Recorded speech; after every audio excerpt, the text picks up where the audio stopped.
Cellular respiration जो कि एक बायोकेमिकल प्रोसेस है, सेल लेवल पर होता है। यहाँ पर कॉम्प्लेक्स मॉलिक्यूल्स की ब्रेकडाउन होगी और उस ब्रेकडाउन के नतीजे में एनर्जी के मॉलिक्यूल्स को जनरेट किया जाता है।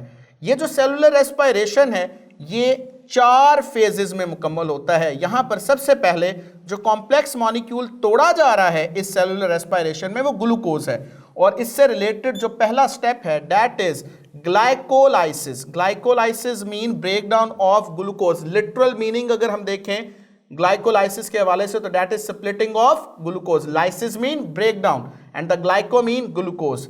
फर्दर जब ग्लूकोज को तोड़ा जाता है तो ग्लूकोज से पायरुविक एसिड के मॉलिक्यूल्स पैदा होते हैं और इन पायरुविक एसिड के मॉलिक्यूल्स की ऑक्सीडेशन की जाती है। सो फर्दर पायरुविक एसिड की ऑक्सीडेशन के नतीजे में एसिटाइल को ए पैदा होगा और फिर एसिटाइल को ए जो है विद इन द माइटोकॉन्ड्रियन एक साइक्लिक एक्टिविटी में इन्वॉल्व होगा जिसको क्रेब्स साइकिल कहा जाता है। It is also known as citric acid cycle. It is also known as tri carboxylic acid cycle. Then इस क्रेब्स साइकिल के अंदर जो एनर्जी के मॉलिक्यूल्स पैदा होंगे in the form of NADH and FADH2 उनको तोड़ा जाएगा बाय द रेस्पिरेटरी चेन और ATP को प्रोड्यूस किया जाएगा जो कि एनर्जी की करेंसी है जो कि सेलुलर एक्टिविटीज में इन्वॉल्व आसानी हो जाती है। तो सबसे पहले हम ग्लाइकोलाइसिस जो ब्रेकडाउन ऑफ ग्लूकोज है उसको ऑब्जर्व करने जा रहे हैं। याद रखिएगा ये एक ऐसा कॉमन स्टेप है जो कि एरोबिक रेस्पिरेशन में भी होता है और एनएरोबिक रेस्पिरेशन में भी होता है, और यहाँ पर ग्लूकोज की ब्रेकडाउन जब की जाती है तो इसके नतीजे में फॉर्मेशन होगी पायरुविक एसिड की।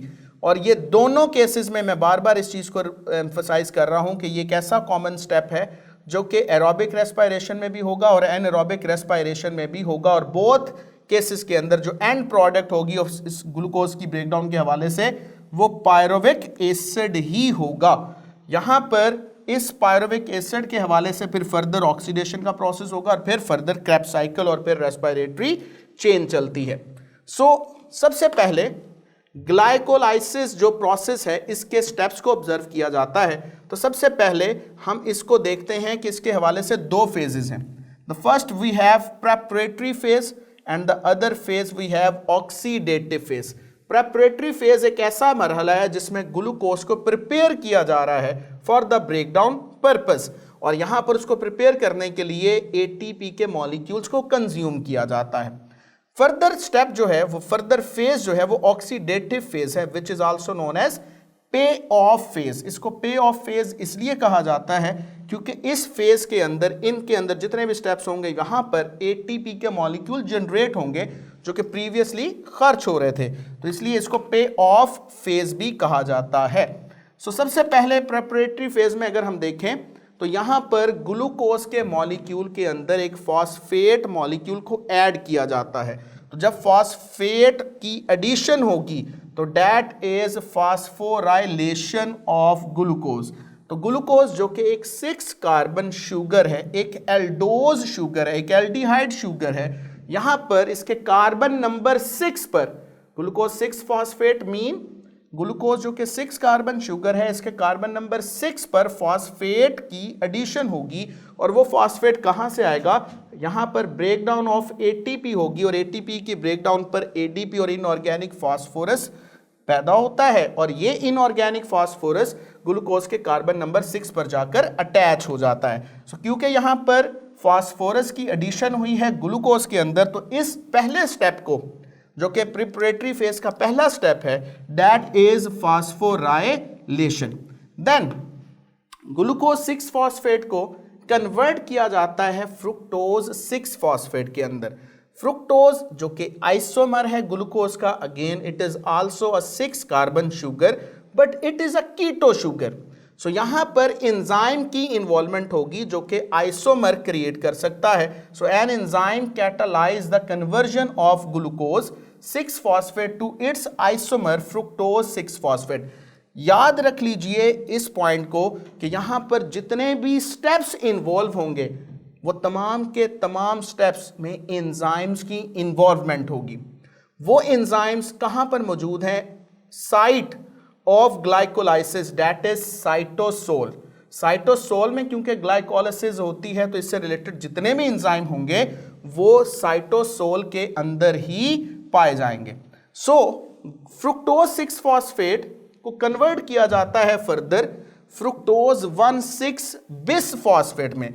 अगेन यहां पर फास्फोराइलेशन हो रही है, means addition of a phosphate group हो रहा है, और यहां पर फ्रुक्टोज 6 फॉस्फेट से फ्रुक्टोज 1,6 बिस फॉस्फेट की फॉर्मेशन हो रही है। What is the difference between bi and bis phosphate? अगर तो एक ही कार्बन पर 2 फास्फोरस ऐड हों, जैसे इस कार्बन पे मैं 2 फास्फोरस को ऐड कर रहा हूं तो ये बायफॉस्फेट कहलाता। लेकिन अगर यहां पर हमारे पास ऐसी कंडीशन है कि यहां पर 2 डिफरेंट कार्बन हैं, जैसे फ्रुक्टोज 1,6 बिसफॉस्फेट के केस में 1 कार्बन और दूसरा कार्बन जो हमारे पास है वो 6 है, तो 6 कार्बन पर अगर फास्फोरस ऐड है तो यहां पर कार्बन डिफरेंट हैं जिन पर फास्फोरस को ऐड किया जा रहा है, तो यहां पर फ्रुक्टोज 1,6 बिसफॉस्फेट की फॉर्मेशन हो रही है, और वो इस तरह हो रही है कि यहां पर एटीपी की ब्रेकडाउन होगी, और इस एटीपी की ब्रेकडाउन के नतीजे में अगेन इनऑर्गेनिक फास्फोरस की प्रोडक्शन होगी, और वो कार्बन नंबर 1 ऑफ फ्रुक्टोज पर जाकर बाइंड कर जाएगा। यहां पर फ्रुक्टोज 1,6 बिसफॉस्फेट जो कि अगेन यहां पर 6 कार्बन जो है वो शुगर है और जिसके कार्बन 1 पर और 6 पर फास्फोरस को ऐड किया गया है, इसकी स्प्लिटिंग का प्रोसेस होगा। So splitting of fructose 1,6 bisphosphate into 2 compounds या 2 मॉलिक्यूल्स यहां पर बनेंगे 3 कार्बन शुगर वाले, और ये 3 कार्बन शुगर वाले जो हैं वो क्या हैं? One is DAP, that is dihydroxy acetone phosphate, and the other we have G3P. G3P is glyceraldehyde 3-phosphate. The product is fructose 1,6 bisphosphate into 2 fragment. Each of these molecules contain 3 carbon. यहाँ पर glyceraldehyde 3-phosphate and DAP दोनों एक दूसरे के isomer हैं, और ये दोनों 3 कार्बन शुगर हैं।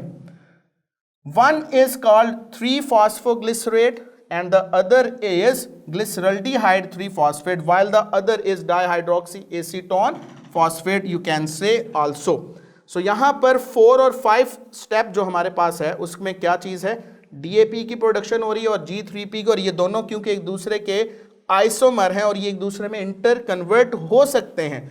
यहाँ पर DAP जो है वो बार बार G3P में कन्वर्ट होगी, और इसके नतीजे में जो साइकिल फर्दर प्रोसीड होगा वो 2 स्टेप्स में चलेगा, या आप कह सकते हैं 2 यहां पर फर्दर जो है वो प्रोसेस चल रहे होंगे साइमल्टेनियसली। जो चीज़ यहां पर बनेगी वही चीज़ उस तरफ भी हमारे पास बनेगी, क्योंकि यहां पर G3P जो है वो बार बार बन रहा है फ्रॉम DAP। DAP भी कन्वर्ट हो जाएगा दूसरे अल्फाज में G3P में। अब यहां पर ग्लिसरल्डिहाइड 3-phosphate से फर्दर जो चीज बन रही है that is 1,3 bisphosphoglycerate.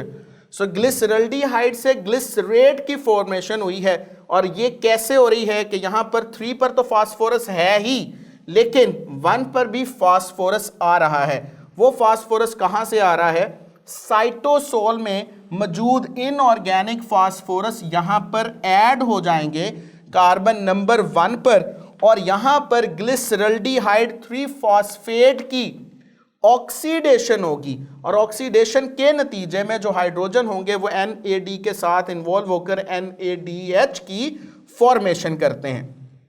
So 1,3 bisphosphoglycerate की फॉर्मेशन अगर यहां पर हुई है तो इसके पैरेलल यहां पर भी हो रही है 1,3 बिसफॉस्फोग्लिसरेट, और अगेन प्रोसेस सेम है क्योंकि यहां पर G3P जो है वो फर्दर हमारे पास 2 हैं, क्योंकि ये DAP भी जो है वो कन्वर्ट हो चुका हुआ है G3P में। देन 1,3 बिसफॉस्फोग्लिसरेट कन्वर्ट होता है 3-phosphoglycerate में। यहां पर 1 से फास्फोरस रिमूव हो चुका, और वो फास्फोरस ADP इनऑर्गेनिक फास्फोरस की सूरत में जो है वो ATP को फॉर्म कर रहा है। 3-phosphoglycerate फर्दर जो है वो कन्वर्ट होता है यहां पर 2-phosphoglycerate में। अब यहां पर 2-phosphoglycerate की जो प्रोडक्शन है वो कैसे होगी? यहां पर रीअरेंजमेंट हुई है, और वो रीअरेंजमेंट अगर हम देखें इस 8वें स्टेप में, वो कैसे है कि यहाँ पर 3 कार्बन पर फास्फोरस था, अब वो 2 कार्बन पर शिफ्ट हो गया, तो नतीजे में क्या चीज फॉर्मेशन होगी, 2-फास्फोग्लिसरेट की। 2-फास्फोग्लिसरेट से डिहाइड्रेशन होगी, मीन यहां से वाटर मॉलिक्यूल का जो है वो रिमूवल होगा और नतीजे में फास्फोइनोल पायरोवेट की प्रोडक्शन होगी। फास्फोइनोल पायरोवेट जिसमें स्टिल अभी भी जो है वो फास्फोरस या फॉस्फेट ग्रुप अटैच है, उसको रिमूव किया जाएगा और उसके नतीजे में फर्दर जो है वो पायरोवेट की प्रोडक्शन होगी। और क्योंकि यहां से फास्फोरस को रिमूव किया जाएगा तो एडीपी के साथ इनऑर्गेनिक फास्फोरस मिलकर एटीपी को जो है वो बनाएगा। यहां पर जो सबसे नोटेबल चीज है वो क्या है कि यहां पर बेटा जो 4 to 5 पॉइंट है, यहां पर G3P की जब क्या होती है ऑक्सीडेशन, तो इससे फर्दर क्योंकि यहां पर ऑक्सीडेशन हुई है तो जितने भी आगे प्रोसेस हैं उसके हवाले से यहां पर क्या लफ्ज बोला जाता है, that is oxidative phase. So that oxidative phase और पे ऑफ फेज यहां पर इसलिए क्योंकि यहां पर एटीपी के मॉलिक्यूल जनरेट हो रहे हैं और ऊपर एटीपी के मॉलिक्यूल खर्च हुए थे। सो ऑक्सीडेटिव फेज जो है उसके हवाले से याद रखिएगा ऑक्सीडेशन एंड फास्फोराइलेशन।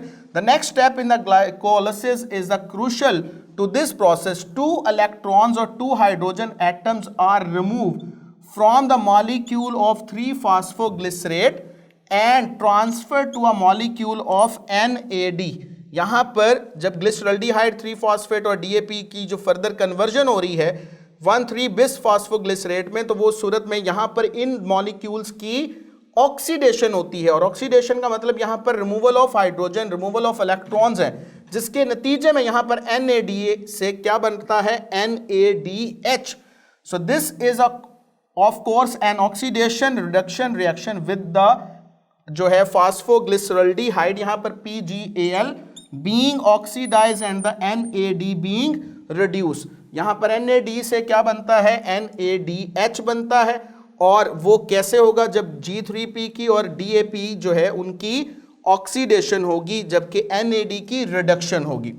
सो यहां पर फर्दर जो है वो ATP की फॉर्मेशन होगी और ATP की फॉर्मेशन उस सूरत में हो रही है क्योंकि यहां पर बुनियादी तौर पर हमारे पास जो 1 पर फास्फोरस मौजूद था वो उतर जाएगा, वो खत्म हो जाएगा यहां से, और ADP के साथ इनऑर्गेनिक फास्फोरस मिलकर ATP की फॉर्मेशन करता है। सो नेट हमारे पास एक ग्लूकोज की ब्रेकडाउन के नतीजे में यहां पर 2 मॉलिक्यूल जो हैं वो पायरोवेट के बनते हैं। अब यहां पर अगर इसको समराइज किया जाए तो यहां पर टोटल ATP की जो प्रोडक्शन है वो 4 है। 2 यहां पर पैदा हो रहे हैं तो 2 यहां पर पैदा हो रहे हैं, टोटल ATP की प्रोडक्शन 4 है। लेकिन अगर नेट ATP की बात की जाए तो वो 2 है, क्योंकि यहां पर 2 ATP ऊपर खर्च भी होते हैं। इसलिए ग्लाइकोलाइसिस की जो फर्स्ट फेज है उसको प्रेपरेटरी फेज और दूसरी को ऑक्सीडेटिव फेज मींस पे ऑफ फेज भी कहा जाता है। सो this is about the glycolysis, जिसमें ब्रेकडाउन ऑफ ग्लूकोज की जाती है into 2 molecule of pyruvate।